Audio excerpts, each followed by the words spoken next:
ألف باء تاء ثاء جيم حاء خاء دال ذال راء زاي سين شين صاد ضاد طاء عين غين فاء قاف كاف لام ميم نون هاء واو ياء ياء هذه حروف الهجاء ألف أرنب يجري يلعب يأكل جزرا كي لا يتعب. السلام علیکم ورحمۃ اللہ وبرکاتہ. عربی کورس کے نئے لیسن میں آپ کو خوش آمدید کہتے ہیں. اب ہم دیکھتے ہیں کہ کسی لفظ کو مؤنث کیسے بنایا جاتا ہے. عموماً کسی مذکر لفظ کے آخر میں گول تا لگانے سے وہ لفظ مؤنث بن جاتا ہے. اس علامت کو تا المدورہ کہا جاتا ہے، یعنی گول تا.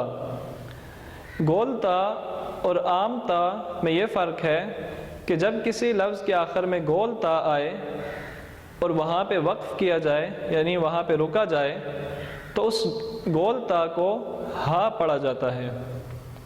اور جب کسی لفظ کے آخر میں عام تا آئے اور وہاں پہ وقف کیا جائے تو اس صورت میں اس کو تا ہی پڑھا جائے گا. جیسے قیامتن، اس پہ اگر وقف کیا جائے تو اس کو قیامہ پڑھا جائے گا. الصلاۃ، اس پہ اگر وقف کیا جائے تو اس کو الصلاۃ پڑھا جائے گا. رحمتن کو رحمہ پڑھا جائے گا. اور اگر کسی لفظ کے آخر میں عام تا آئے تو اس کو کیسے پڑھا جائے گا؟ مثال دیکھیے، فتحت، اس لفظ پہ اگر وقف کیا جائے تو اس کو فتحت پڑھا جائے گا، اس میں تا کی آواز بھی آئے گی. اسی طرح جعلت، نزلت.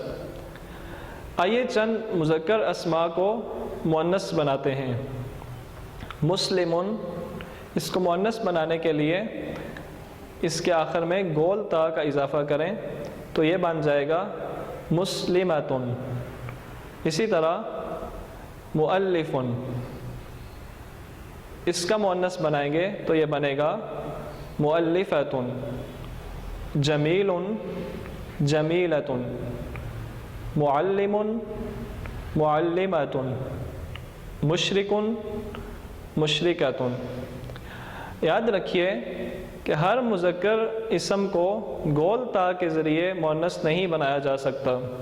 کچھ اسماء ایسے ہیں جو مؤنث ہوتے ہیں اگرچہ ان کے آخر میں گول تا نہیں لگا ہوتا، جیسے السماء، الارض، النفس.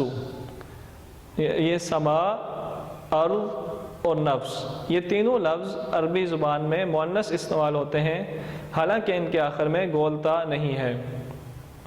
مؤنث اسماء کو معرفہ بنانے کے لیے بھی ان کے شروع میں الف لام لگا دیا جاتا ہے تو یہ اسماء معرفہ بن جاتے ہیں.